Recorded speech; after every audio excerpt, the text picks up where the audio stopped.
ভালোবাসাতে যে পেয়েছি আঘাত, সেই অনন্ত জলে 80% লোক ভিডিও স্লো মোশন করে থাকে ক্যাপকাট দিয়ে। তো তাদের ভিডিও স্লো মোশন কিছুটা এরকম হয়।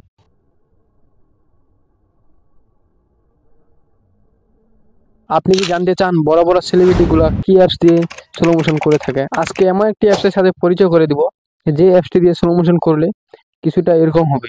ভালোবাসাতে যে পেয়েছি আঘাত। এই অ্যাপটির কথা এখন পর্যন্ত কোনো ইউটিউবারই বলেনি। এই অ্যাপটি দিয়ে অনেক স্মুথলি স্লো মোশন ভিডিও করতে পারবেন। এই অ্যাপটি অনেক বড় বড় সেলিব্রিটিরা ইউজ করে থাকে।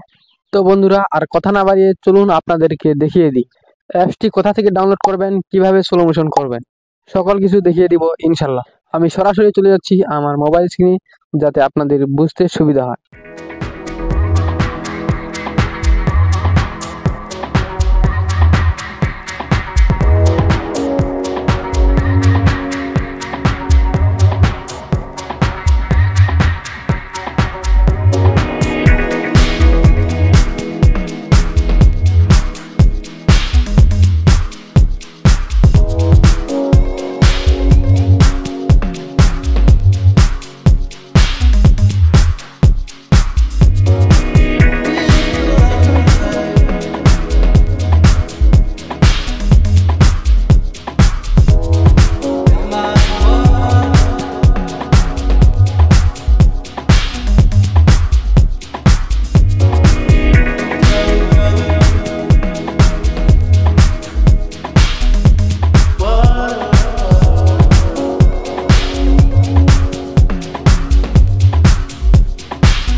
আপনারা চাইলেই এই অ্যাপটি দিয়ে অনেক ভালো স্লো মোশন ভিডিও এডিট করতে পারেন। আজকের মতো এই পর্যন্তই। দেখা হচ্ছে আবার কোনো নতুন টিউটোরিয়াল ভিডিও নিয়ে। ততক্ষণ পর্যন্ত ভালো থাকেন, সুস্থ থাকেন। আর ভিডিওটি ভালো হলে অবশ্যই একটি লাইক, একটি কমেন্ট করে দিবেন। কমেন্টে লিখে দিবেন নাইস ভিডিও। তো আজকের মতো এই পর্যন্তই। খোদা হাফেজ।